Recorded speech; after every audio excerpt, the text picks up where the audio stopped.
warahmatullahi wabarakatuh. Anak-anakku sekalian yang soleh dan soleha, ketemu lagi dengan Ibu Guru.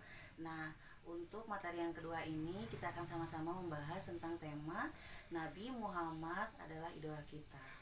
Nah, anak-anakku yang soleh dan soleha, kalau boleh Ibu Guru bertanya, siapakah idola yang anak-anak miliki? Mungkin anak-anak akan menjawabnya.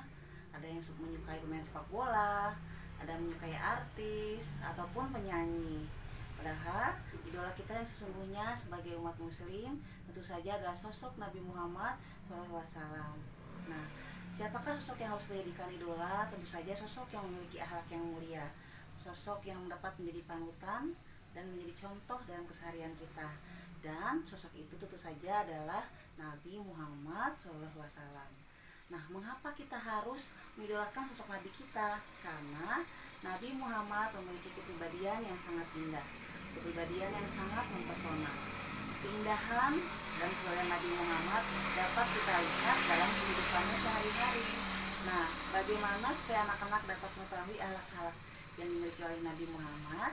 Anak-anak tentu saja harus mempelajari sejarah kehidupan Nabi. Baik itu sejarahnya ketika masih kecil, ketika di masa remajanya maupun di masa dewasanya. Karena sosok beliau itu sangat istimewa. Kepribadian beliau sangat indah, sangat mempesona dan dapat dijadikan panutan oleh semua umat Islam. Nah, anak-anak, banyak sekali sikap-sikap Nabi yang harus anak-anak ikuti dan dijadikan contoh dalam kehidupan sehari-hari. Kita akan bahas 4 dulu ya untuk hari ini. Yang pertama, Nabi Muhammad memiliki sikap sidik. Sidik artinya benar. Jadi Nabi Muhammad dalam kesehariannya selalu bersikap jujur. Semua perkataannya, semua perbuatannya selalu benar, selalu sesuai dengan kenyataannya. Nah, hal ini pun harus anak-anak contoh dalam kehidupan sehari-hari. Anak-anak harus selalu berkata jujur, harus selalu berbuat jujur.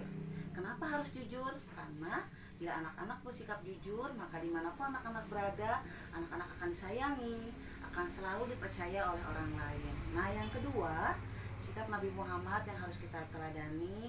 Nabi Muhammad bersikap amanah. Amanah artinya dapat dipercaya. Ketika Nabi Muhammad diberikan tugas oleh orang lain, maka Nabi akan menjalankannya sebaik-baiknya. Itu juga harus anak-anak contoh. Ketika anak-anak mendapatkan tugas, misalnya dari guru atau dari orang tua, maka laksanakan tugas itu dengan penuh tanggung jawab, dengan penuh kesungguhan, sehingga hasilnya pun dapat baik, ya, dapat maksimal hasilnya. Yang ketiga, sikap Nabi Muhammad yang harus anak-anak contoh yaitu tablik. Tablik artinya menyampaikan.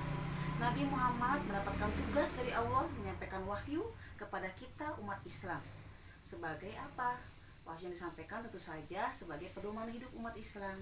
Itu harus disampaikan oleh beliau kepada kita. Nah, anak-anak pun harus begitu. Ketika anak-anak mendapatkan tugas, maka harus disampaikan, harus dilaksanakan dengan baik. Yang keempat, fatona.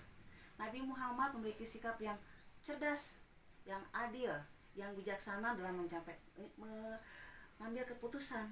Nah, itu juga harus anak-anak contoh. Anak-anak harus menjadi pribadi yang pintar, pribadi yang cerdas, dan dapat mengambil keputusan. Bagaimana caranya? Harusnya belajar dengan rajin, selalu mencari ilmu, rajin membaca, supaya menjadi sosok yang hebat seperti Nabi Muhammad.